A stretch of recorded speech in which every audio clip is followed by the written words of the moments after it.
All right, lift-off, and the clock has started. We choose to go to the moon in this decade and do the other things, not because they are easy, but because they are hard. Okay, Houston, we've had a problem here. Say again, please. Houston, we've had a problem. Hey everybody, this is episode 422 of The Space Shot. We've got a special live episode covering some special Apollo 13 50th anniversary resources that are available online through a ton of different websites. First up, the Apollo 13 in real time website is absolutely fantastic. I highly recommend that you check it out. Ben Feist and his team took months to assemble the videos, the pictures, the audio content, the transcripts. Everything on this website is just world class, so definitely check it out. I know I'm going to be having it playing in real time on my Apple TV here over the next couple days, so check it out. After that, one of the YouTube channels that I really enjoy is Scott Manley, and he's got a really cool video on what caused the explosion in that oxygen tank on Apollo 13. I'll be linking to that as well. Andy Saunders, I interviewed him a couple episodes ago about the restoration work that he's been doing. He's sharing some incredible pictures. There's one of Fred Hayes in the lunar module where Andy literally stitched together hundreds of different frames to create this panorama that's just phenomenal. The Cosmosphere obviously is also doing some really cool content. Tomorrow, a new website is launching that's going to have tons of resources as well. There's going to be an event, a live stream with Jim Remar, the CEO, on Monday. And also on Thursday, their Coffee at the Cosmo event. Jim's going to be talking about all things Apollo 13 and is going to be doing it right in front of Odyssey, which is super cool as well. Also for the Cosmosphere, obviously, the posts that I've been doing for the 13 days of Apollo 13, those are going to continue out throughout next week, so be sure to check those out as well. And then also NASA has a ton of videos for the 50th anniversary. The Apollo 13 home safe video was really nice, nicely done, really fun to watch. I watched that earlier today. There's also a S4B booster impact experiment video with some newly discovered audio that's really cool as well. And then my favorite, which is just really cool, put on like a big screen TV or a projector if you've got it. But it's a view of Apollo 13 going around the moon in 4K. All of these resources will be linked to in the show notes for the podcast version of this. I'll also be sharing them on Facebook throughout the next day. So everybody get ready for a onslaught of links to some really amazing content. For the rest of this episode, for the podcast, I'll be sharing some audio from the mission itself and a little bit more history. That's going to be it for tonight for the live stream on Facebook. As always, hit me up if you have questions or comments. I'll try to respond to everybody as quickly as I can. This next week's going to be kind of a blur, but I'm really looking forward to sharing all of this history with all of you. So thanks for dropping by tonight. I'll still be online a little bit longer tonight, so if you have any other questions, send me a message, reach out. I'd love to hear from you, and hope everybody is doing well in your neck of the woods. Stay safe. I just want to thank everyone that tuned in to the live episode on the Facebook page for The Space Shot. I'm going to be trying to do more videos and live events here over the next year, so stay tuned for more details. Now it's time for some history. The story of Apollo 13 starts nearly a year before the mission launched, in May of 1969. One of the liquid oxygen tanks was removed from the Apollo 10 command module so it could be modified. During this process, it was dropped, quote, 2 inches, slightly jarring an internal fill line. The tank was replaced with another for Apollo 10, and the exterior inspected. The internal fill line was not known to be damaged, and this tank was later installed in Apollo 13. About a year later, in March of 1970, during a countdown demonstration test for the Apollo 13 mission, engineers dealt with a problem from this tank. The oxygen tanks in the command module held liquid oxygen. This oxygen was used to generate atmosphere and was critical in the functioning of other life support and power systems on board the spacecraft. The Apollo command module relied on fuel cells for its power, so these spacecraft carried both hydrogen and oxygen tanks. One of the other byproducts of the fuel cells was water, which crews were able to drink during their missions. Here's some more information on tank number 2, serial number 10024X-TA0009, the tank that ruptured on Apollo 13. According to NASA, quote, inside each spherical tank were a quantity gauge, a thermostatically controlled heating element, and 2 stirring fans driven by electric motors. The fans were occasionally operated to homogenize the fuel in the tank. It tended to stratify, leading to erroneous quantity readings. All wiring inside the tank was insulated with Teflon, a fluorocarbon plastic that is ordinarily non-combustible. I'm linking to the source of this quote and others in the show notes if you're interested in reading more technical details on this tank. Let's continue with this quote. During pre-flight testing, tank number 2 showed anomalies and would not empty correctly, possibly due to the damaged fill line. On the ground, the tanks were emptied by forcing oxygen gas into the tank and forcing the liquid oxygen out. In space, there was no need to empty the tanks.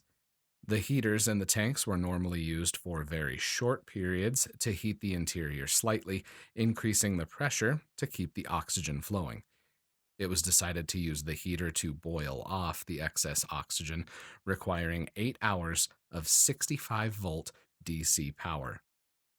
This NASA article notes that this probably damaged the, quote, thermostatically controlled switches on the heater, designed for only 28 volts. There's a picture that I linked to online last week that shows the switches welded shut.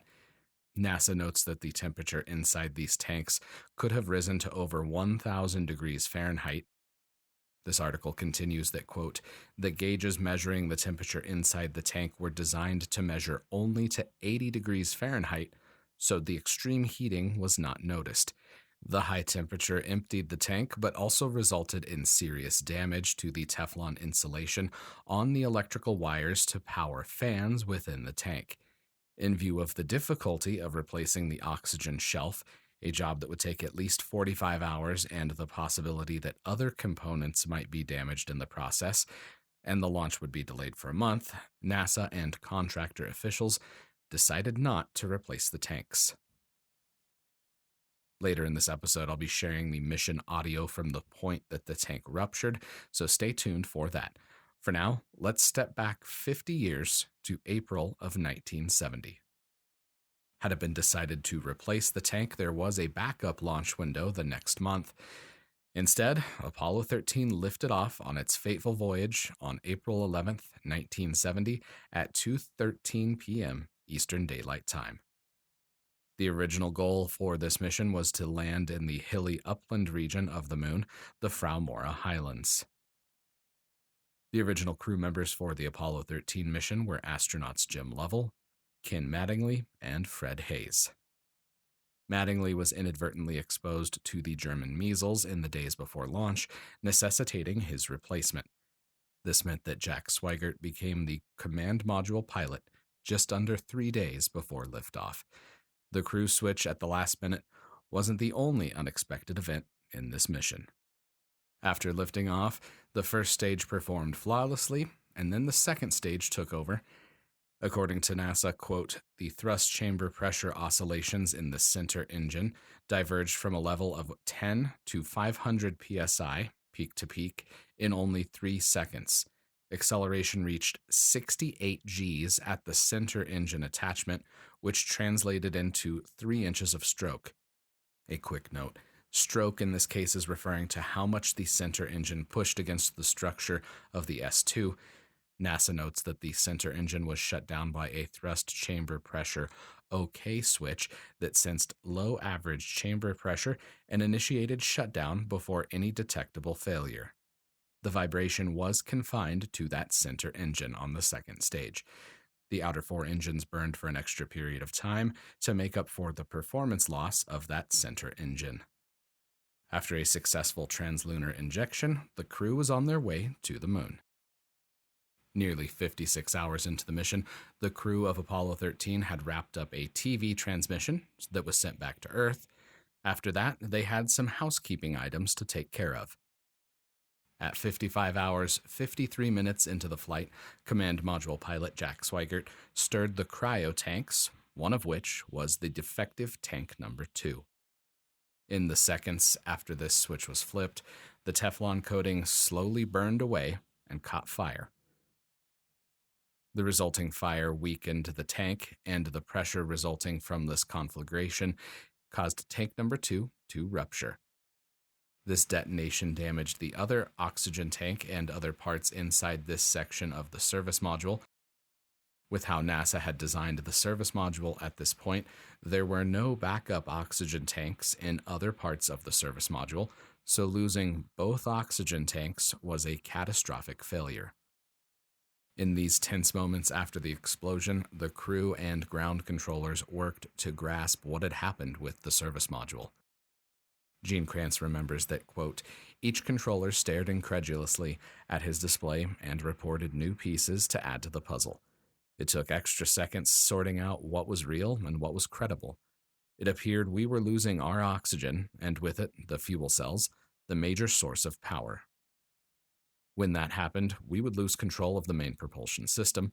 Nothing remotely like this had ever happened in simulation.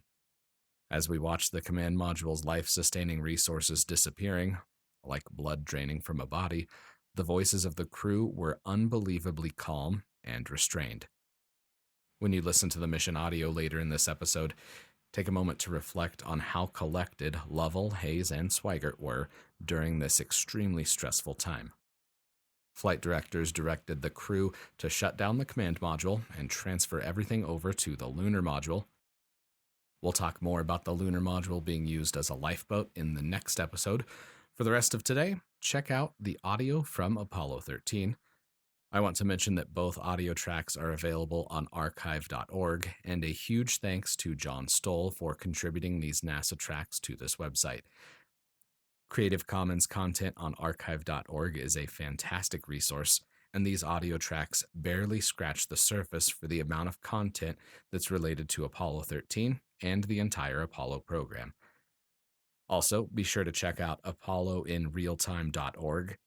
The Apollo 13 mission is running live there right now, and it is fantastic. For now, I'll leave you in the extremely capable hands of the Apollo 13 crew. I'm John Molnix, and I'll catch you on the flip side. Roger, we copy. And the TV show was great. Flight GNC. Oh, GNC. We verified that they enabled C4 thruster. Okay, I'm going to maneuver to 060-0900. Okay, verify that you're showing it disabled yet? Yes. 13, we'd like you to check C4 thruster. Ecom EPS. I was waiting for you to call me. Yeah, they haven't shut off the C4 thruster. Flight Econ. Go Ecom. We've got 40 amp hours back in battery B now. We got a reading of minus 2 degrees on the docking index. We'd like to got it, Mike. know if that's Okay. full precise or if it's 2.1 or 1.9. It's minus 2.0 precisely. Thank you. Okay, all flight controllers, I want to go around the horn and pick up anything you need configuration-wise. Telling Okay, you... we've got one more item for you Go when you ahead, get a chance. you We'd like you still to worried about any stir up your configuration cryo items? tanks. Negative. addition, our The shaft and linear trunnion current indicates that for a look at the Comet Bennett if you limb need was it. properly closed out. They apparently have not closed the limb hatch yet. Okay. So you're happy that you don't need them to verify that, what is it, activation 2, 3 of those pages we're on? That's right. Okay, we've had a problem here. Go. Hey, what do you think about that Say again, gauging please. thing? You think that's a lot of Well, buoy or what? I haven't had a chance. I already talked to my guy 90. Okay. They think it's they're 180 out. Roger, main B undervolt. Why don't you stand by a little while? Okay, well Stand just by, 13, we're remember looking it's at an it. open item. You got Yes. the original. I got it. Index, we'd like to Okay, right now, Houston, the voltage is looking good. No, it's minus 2.0%. We had a pretty large bang associated with the caution and warning there.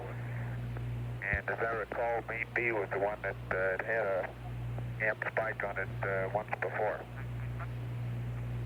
Roger, Fred. The interim here, we're starting to go ahead and button up the tunnel again. Sure.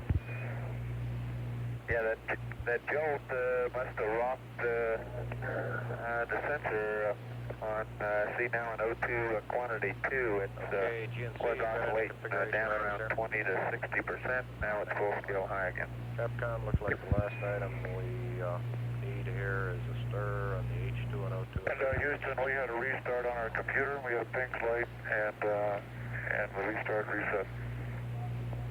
Roger, restart. And a restart. Coming up on an MCW, huh? And I'm looking at this. Pacific Module RCS UNM1. We'd like it there. We have B as Barbara Pole.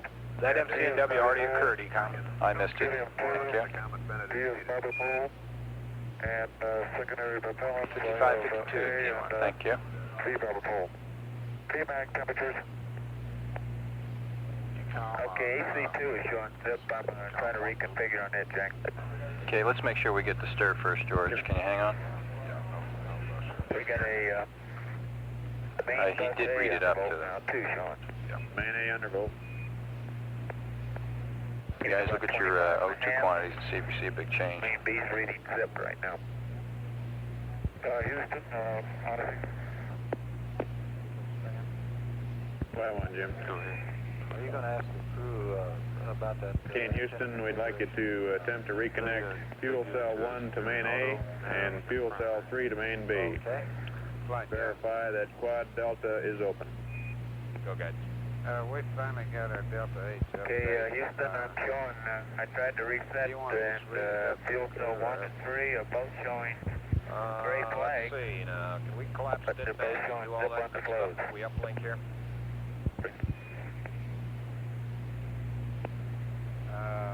Okay, Houston, are you still reading 13? That's affirmative. We're reading you. We're trying to come up with some good ideas here for you. Okay, let me give you some reading, Kay, in the interim to help main A voltage, Jack. I've got bus tie AC on. They haven't opened up this. Say again, Fred. That's just what I'm saying. The interim to help out main A voltage, I've got main bus tie bad AC on.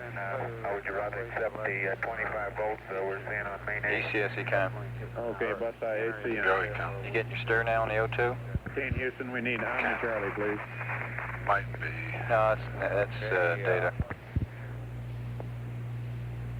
Why don't you got We've gone off the high gain. Okay, in Houston, we'd like you to verify a couple ratings for us. We'd like the nitrogen pressure on fuel cell 1. All right. We need the oxygen pressure on fuel cell 2. You want it in the checklist. Okay. Okay, nitrogen on 1 and oxygen on 2, is that correct? Negative oxygen on 3. What's the matter with the data? Heater current looks Okay. We got more than a problem. Okay, listen, you guys. We've lost fuel cell 1 and 2 pressure. We lost O2 tank 2 pressure. GNC, you want to look at it? And temperature. Okay. Stand by, they got a problem. And 2 Baker, which is 3 oxygen, Roger, main B undervolt 6. 2 Baker says 0.6, Negative flight. and say again the other one. I believe the crew reported. Fuel cell 1 nitrogen reads Okay, flight. We've got some instrumentation flights. Let me add them up. Raj. Okay, in Houston, we'd like you to open circuit fuel cell 1. We may have had an 2 instrumentation and 3 problem. as is. Raj. Okay, let's get our instrumentation lined up here, you guys. And, ECS, what do you got? Ground, are you copying us? Air to ground. The voltage is I'm looking good. 2 quantity number 2 is 0. That's AC, okay. Fluctuating. Yeah, that's good at AC. And we had a pretty large bang associated with the caution and warning there. And as I recall, main B was the one that had a amp spike on it once Roger, we before. copy your venting. Okay. So gas is full start. Okay. Is that pressure coming down? Fuel cell 1, you just wanted off the line now, Jack, is that right? Hasn't moved. Is that reflected anywhere? Negative, no, it's not Negative, signal gate. Say again, Larry? No signal gate. No common signal gate. We're starting to go ahead and button up the tunnel again. This rapid exchange is Si, we got to find out what the configuration is on the cryo the tanks, main on the bus, heaters and is fans. off the line. Fuel cells 1 and 3 also off the line. See now an Fuel O2 cell 2 quantity is 2 presently on the line. was We oscillating now show down 13 around as an 20 to altitude of 60%. Now it's full high again. 178,643 nautical miles. Roger. 56 hours, 12 minutes into the Okay, flight. let's check our electrical now, you guys.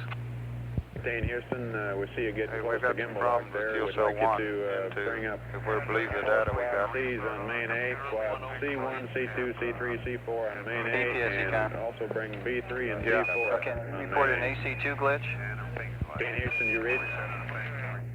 I was running some calculation MC. How about you, Steve? Negative. Okay, can you tell us anything about Okay, the there's signal AC2 and again. where it's coming from? What window you see it at? Coming out of window 1 right now, Jack. And could you give me the thrusters again? Okay, ECS the econ, does that reflect your AC2? Fuel cell We'd 3 like, current's gone to zero. On main A, we'd like Charlie 1, 2, 3, and 4. By the way, Main B is- search tank's holding in there. Also Bravo 3 Okay. and 4 Okay. on main A. We need to put a fuel cell on bus B. Okay. So we got Flight econ? a lot of instrumentation problems. Go ahead. That's firm. Reference there is to the reaction flipping our control fuel cells system around, clusters. Flight. We're at 56 hours, Well, let's 14 get minutes some now into the recommendation flight. here, Si, if you got any better ideas. Dean, we need Omni Bravo. Okay, EPS. Fuel cell 1 is disconnected from A. We need to reconnect K13, this is Houston. We'd like you to fuel go cell to your 1 GNC to checklist, the A pink and pages, 3 to B. 1-5. See if we can reconnect them. Okay. Power down until Flight we get a econ? delta of Go ahead. 10 amps. It's got over. fuel cells 1 and 3 are offline. We've got main A volts. We have no main B volts. Well, control Have an attempt to Houston, reconnect the that fuel last cells. report from Loudon Fuel cell 1 to asked main A, the, fuel 13 cell, crew to reduce the load 3 on to the main B. spacecraft. Let's just try that. 1, Back to main A, fuel cell 3 back to main B. Okay, main we'd A, like you 3 to main B. Go Let's down see that what happens. power down procedure. Okay, now, is there, until you get do we a have delta of 10 instrumentation? amps, over. Well, we lost it does appear we've lost AC bus 2 voltage. Main B is Control reading Houston, we'll And, did you copy 4 our volts. power down request? And that effectively takes AC2 away from us. Jack, we're right now. That was located, right? Yeah, and he reported barber poles on the That's in your system fuel cells on check board page too. 1-5. Let's see if we can get our DC back. Roger. Go ahead, well, GNC. control Verify that Houston, the we quad delta repeat helium again valves that are open. I'd also check for those pages in your launch check. Are you seeing an attitude problem, or are you seeing some high levels that give you problems? We'd like you to Checklist, Jack. Which would be symptomatic of the helium Roger, valve. power down until you get a amperage Quad of 10 number amps 2 helium less than valve what you got open. now. Larry, you don't believe that O2 tank 1 pressure, do you? No. Search tank's good. Gotcha. well, control Houston, we repeat again that Manifold's good. ECS is good. main bus B on the command and service module is now off the line. They're functioning in bus A. Fuel cells 1 and 3 connected with bus B are now off the We line. wanted to get fuel cell 1 configured to main A, fuel cell 3 to main B. Can you pass that up? Let's attempt that flight. Stand by one, Fred. We'd like you to attempt to reconnect fuel cell 1 to main A and fuel cell 3 to main B. Right down the list. Verify that quad delta is open. BMAG number 2 is in warm-up. Roger, we copy BMAG 2 in warm-up. We'll follow you through. Okay, Houston, I'm showing something trying to is, reset giving us the range, fuel Jack, cell both 1 in and pitch 3 are both showing and roll. gray So flag. I'm suspecting that maybe But it's they're both what showing it is zip that's on the spinning close. back there. I've had to Copy, use flag. direct Let me stabilize this, and as soon as I straight do, on it. we're starting to pick up rates again. Can you pick up any jet fire? Stand by. What do you think about that, Dick? It means they're connected to the bus. Jack. He's got his grays, but we're showing 0, And he's reading 0 on the current. so are we. Right. Roger. Let's You want try to repeat pushing one. configuration? We Yeah, need to get put some one. Okay, gotcha. instrumentation up. We'd like you to Flight put econ? converter Go, one on econ. both Let's reverse AC the buses. configuration request. Okay, but wait a minute. We got a good main A bus. Let's make sure that whatever we do doesn't screw up main A. Fuel cell 2 is on main A flight. I'm not going to ask to change that. Okay, what do you want to do? Let's try to put fuel cell 1 on main B, fuel cell 3 on main A. We'll use the other sensing circuitry. Fuel cell number 1 on main B. Fuel cell 3 on main A. Take care of that guy. Roger. Okay, for We're not gonna everyone, touch fuel cell 2 flight. pumps to AC1, please. Okay, but if we got any problems in the system, I want to make sure that we don't blow the voltage off main A, and then we're not going to be able to see anything. Okay, it's on AC1. Where's drawing A? Can we review our status here, Si, and see what we've got from a standpoint of status? What do you think we got in the spacecraft that's good? Main bus A is reading 25 volts. Okay, main A. And that's reflected by the fact lots and lots of people working on this. We'll fuel get cell you 2 some, is putting out 53 amps, which is just about the you'll be most the it first can one to to keep know. our voltage up. Okay. So that's bona fide. AC bus 2 is 0, which is reflected by the fact we lost main B. Okay, Jack, and the AC, weird configuration we're sitting in now bus. is Standby flight. Go EPS. Let's throw a battery on bus B and bus A. Okay. Until we sack it out. We're getting under voltage. Flight Give us econ. an okay to reinstall the probe and probe. Or if necessary to use the lamp consumable. Go ahead, Econ. Okay. If we want to keep much standby, he's changed configuration. Got battery A on main A. He's got battery A on main A now. Thruster Alpha 3 on main Okay, A. go ahead. That's what I was going to ask you to put a battery on flight. Flight info. Go ahead, Cal. Lead on to Bravo. Turn high gain won't drive about AC2. Are you monitoring? Okay, you want Omni Bravo? Right. EPS econ. Yeah. Why don't we just try fuel cell 1 on main B by itself to see if that takes? We'll leave main A alone. low N2 pressure on fuel cell 1. We're showing low O2 pressure on fuel cell 3. Let's get BMAG 2 I want to suck out what those fuel cells are doing. and make sure your lights are down. We might have a pressure problem in the fuel cell, it looks like. Yeah, see the Fuel cell engine? simultaneously. That can't be. I can't believe that right off the bat. Yeah, BMAG is part of the SCS system on But they're not the feeding currents. Apollo command module. Of course, we're still attached to the lunar module, so this is less of a crucial item to Yeah, if power you believe down that at this N2 time. pressure, we blew a sphere. We're at 56 hours, 34 minutes into the flight, continuing to monitor this as Apollo Control Houston. Yeah, we might have lost fuel cell 1. And it looks like fuel cell 3 is gone too. Okay, in Houston, we'd like you to open fuel cell 3. According to that O2. Say again, babe? We're reading 15 PSI on fuel cell 3 O2. Yeah, you want to get an onboard readout, babe? Yeah. Okay. You want fuel cell 1 and 2? N2 and fuel cell 3. 13 O2. Houston, we'd like you to Those are the only two turn that are all your bad. Bravo thrusters off. Flight econ? Go, Put all Econ. your Okay, Delta thrusters let's on get main a A, readout please. on a couple fuel cell pressures here. Okay. Fuel cell 1 N2 pressure. Fuel cell 3 O2 pressure. We're reading 0 N2 pressure in fuel cell 1 and 13 PSI on fuel cell 3 O2 13 pressure. Houston, turn Fuel cell 1. N2 pressure. Fuel cell 3. What do you want there? O2 pressure. Capcom, let's get those to start. It's off. It's off. Quiet, guys. Go, guys. When this hardware race started, he was doing a cruise time maneuver, and that should have killed it, but it fell through. Yes, go ahead. I think we ought to disconnect fuel cell 3 13 Houston, we'd like you to bus B. It's isolate not your doing real O2 good. surge tank. Over. And fuel cell 1 from A. Let's disconnect them and take those pressure readouts Take again. off now, Jack. If he's reading the same we are. Okay, Jack, are you copying? Oh, you want to get it off? And see if we can bring those pressures back up. If we remove the load. That's affirmative, and we're trying to get power to that tank. Stand by, we're working on it. Now, wait a minute. I'd see the temp's not coming down. The TCU is hanging in there. Yeah, this the fuel cell 3. We're showing the radiator heat rejection for Standby. Give me a minimum fuel Mine's RCSB.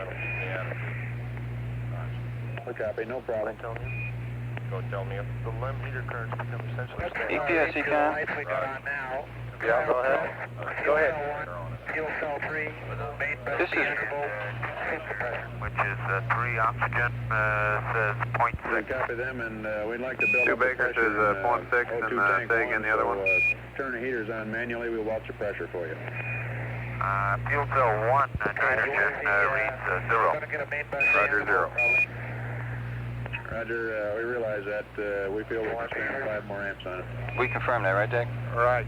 That's what we're reading. Okay. I didn't get his 302 readout, but we're reading 8.6 now. He said, didn't he say 2 Baker? It's 0.6? Dean Houston, we'd like you to additionally bring on the fans in O2 tank 1, and we can stand the additional amperage on that. Okay, bring up the fans in O2 tank 1. Okay, side.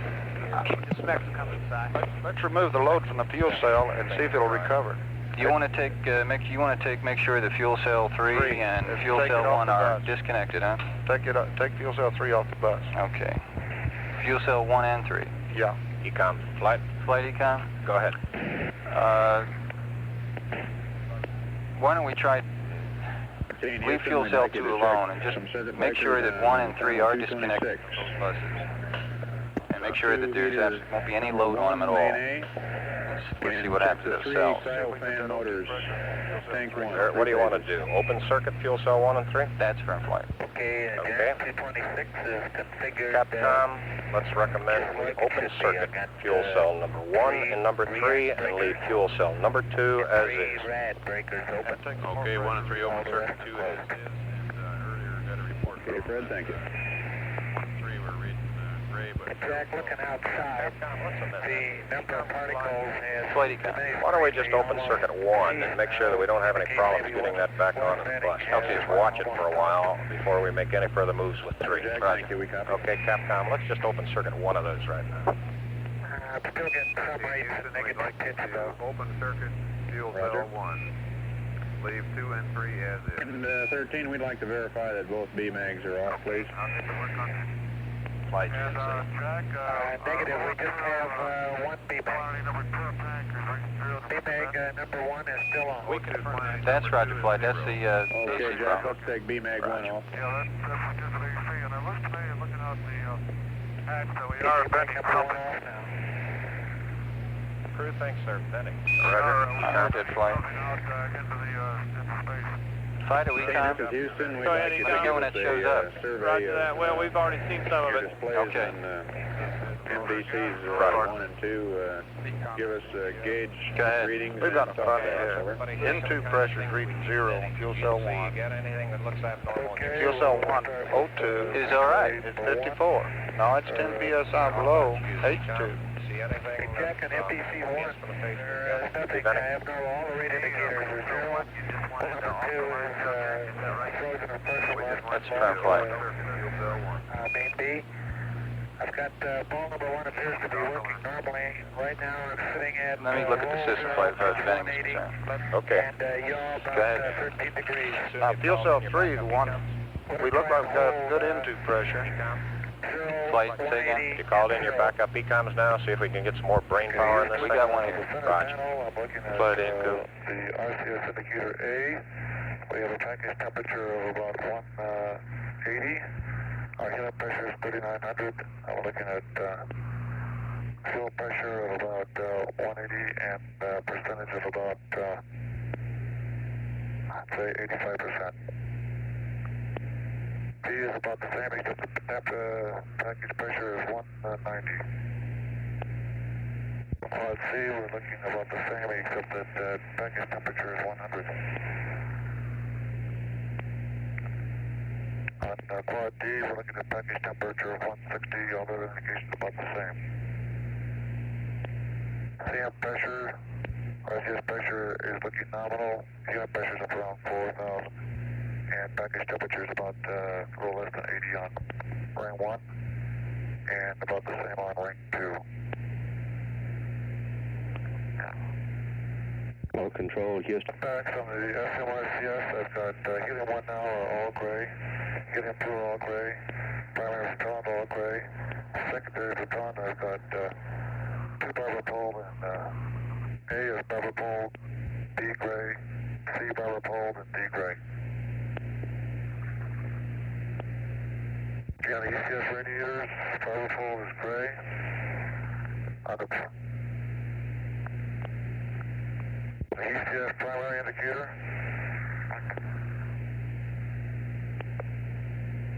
Okay, Jack starting at the top. The cryo tanks H2-1 is reading 230, and same for 2. Our O2 cryo tank 1 is looks like it's barely holding its own at 300. Cryo tank 2 is reading zip. Our quantities, H2-1 is reading 73 to 74. On the O2 side, we're reading O2-1 quantity 76, O2-2 peg full scale high. At temps, primary inlet, we're reading about 55. Rad out is reading about 30. And secondary outlet is reading All control. 52 degrees. And the vap out temp 45. Steam pressure 0.17. And glycol discharge 48. Two compressors reading zip. The vacuum is reading 30. H2O waste is reading about 34. Portable's reading about 98. Secondary rad inlet is reading about 71. And the rad out is about 30. Glycol evap temp is reading 65. Steam pressure peg full scale high. Discharge pressure 9 psi. Excuse me, Fred, I'd like to butt in here a minute. We'd like to have thruster C1 off. One is off. And proceed. Okay. My last copy is secondary rad in. Okay. Your secondary rad in gave to you 72 degrees. The rad out's about 30. The glycol evap temp is reading about 65. Steam pressure full scale high. Glycol discharge pressure about 9 psi. The secondary accumulator is about 34%. Our temperatures, suits showing about 52 degrees, cabin about 58 degrees. Pressures, the suit reading 4.1, cabin at 5. Partial pressure CO2 is up to a little over 1, about 1.1. On the SPS side of the house, the temperature is 72 degrees. Clamps reading 3,500. N2A is reading 2,300. N2B about 2,450. Our ullage pressures, fuel is reading about 165. Oxidizer 170. Now fuel cells, fuel cell 1, both flows are zip. Skin temp 405 degrees. Condenser exhaust is lower scale. Fuel cell 2.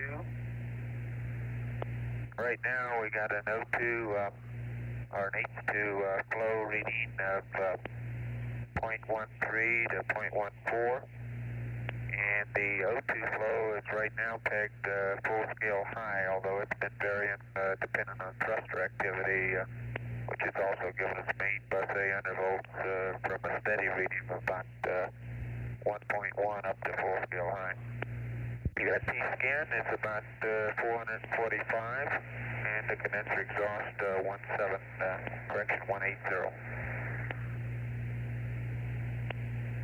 Let's see, if you want it on the DC indicator, fuel cell 1 is 0 amps, 2 is reading somewhere between 44 and about oscillating 44 to 48, again depending on thruster activity. 3 is 0 amps. Say again, Jack. Apollo Control, Houston. Continuing to troubleshoot with the Apollo 13 crew, closely watching oxygen quantities and pressures in the command module. Isolating the surge tank leaves oxygen for entry if this should become necessary. So if necessary, the 13 crew could open the tunnel and use oxygen from the lunar module. Apollo 13, how do you read? Okay, 13, this is Houston. It appears to us that we're losing O2 flow through fuel cell 3. So we want you to close the react valve on fuel cell 3. It looks like fuel cell 1 and 2 are trying to hold up okay. You copy? You're saying fuel cell 1 and 2 are trying to hold up, but we're leaking O2 out of fuel cell 3. And you want me to shut the react valve on fuel cell 3. Did I hear you right? That's affirmative. Close the react valve on fuel cell 3. Okay. I'll go to the SSR page. You want me to go through that whole smash for fuel cell shutdown, is that correct? Stand by. Apollo 13 now 180,098 nautical miles from Earth. Velocity now reading 3,219 feet per second. We're at 56 hours, 58 minutes now into the flight. Okay, 13, we want you to turn the inline heaters off on fuel cell 1. We want you to go through the fuel cell shutdown procedure on fuel cell 3. Read back. Okay, shut down the inline heaters on fuel cell 1. We're proceeding with the shutdown special subroutine for fuel cell 3. That's affirmative. Okay. 13 Omni Bravo, please.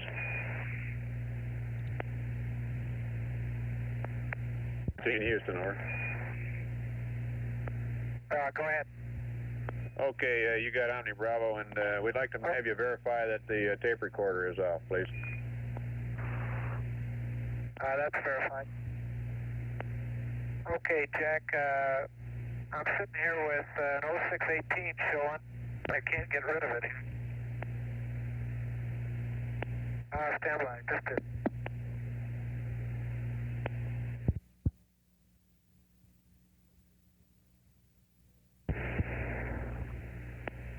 Okay, fuel cell 3 reacts are off. Roger, Jim, thank you. Apollo Control, Houston. Speaking from the spacecraft for most of that conversation has been module pilot Fred Hayes. We're at 57 hours, 1 minute, now into the flight. Okay, Jack, step 2, special subroutine 1 of the fuel cell procedures has been completed. Roger, thank you.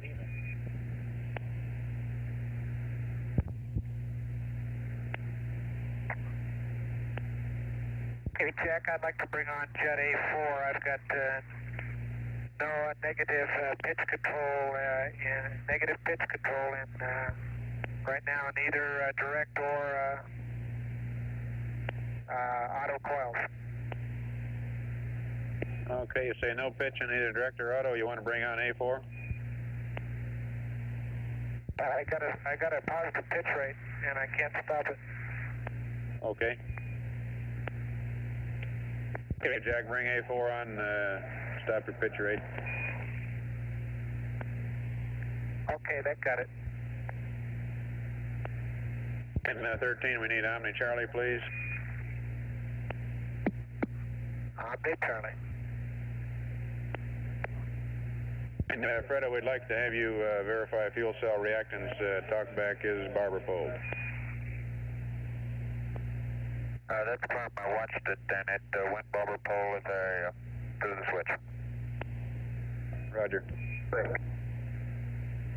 Well, flight controllers, I'm handing over to Glenn. I assume the majority of other team guys are pretty much briefed and up to speed as best we can. Now, what I'd suggest is the white team do two things. They go over the D-logs. Okay, Jack, let me give you a thruster configuration right now. Able 1, Charlie 1, Able 2 are off. Charlie 2, main A. All the thrusters that I call it are on main A. Baker 1 off, Dog 1 on, Baker 2 off, Dog 2 on. Able 3, Charlie 3, Able 4, Charlie 4 on. Baker 3 off, Dog 3 on, Baker 4 off, Dog 4 on. Okay, Jack, that thruster configuration looks okay. All right. Okay, do you want some readings from the system test meter regarding fuel cells? Stand by one on that, Jack. Let me We've ask got some incompatibilities. Okay, 13, we'd like to have you give us those systems test readings on fuel cell 1 and 3, please. Okay, 1 and 3, coming up. Okay, Jack, 1A is reading lower scale, 0. B is reading 3.45. Okay, only one fuel cells, 1 and 3, okay, ignore that. 1B reading 1C is reading 3.4. 1D is reading 2.4. D is reading 0.25. Is that 2 Bravo, Fred? 2 Bravo is reading about 0.25 to 0.3. Okay, let me get back with you a minute, flight. Stand by on these readouts. This is Apollo Control Houston, 57 hours, 11 minutes. 4.1. We now show an altitude of 180,521 nautical miles. Here in Mission Control, we're now looking towards an alternate mission. Swinging around the moon and using the lunar module power systems because of the situation that has developed here this evening. We now show a velocity of 3,210 feet per second. This is Apollo Control Houston. I do have a call-in number. If you'd like to ask a question or leave a comment, just dial 720-772-7988 and leave a message. I'm looking forward to sharing the questions that you may have with all of the listeners. As always, the links to everything we talked about today are in the show notes. If you're new to the podcast, I'd appreciate it if you could subscribe and leave a review. Reviews in Apple Podcasts help more people find out about the show, and they help make sure it reaches as many people as possible. Until next time, I'm John Molnix, and I'll catch you on the flip side.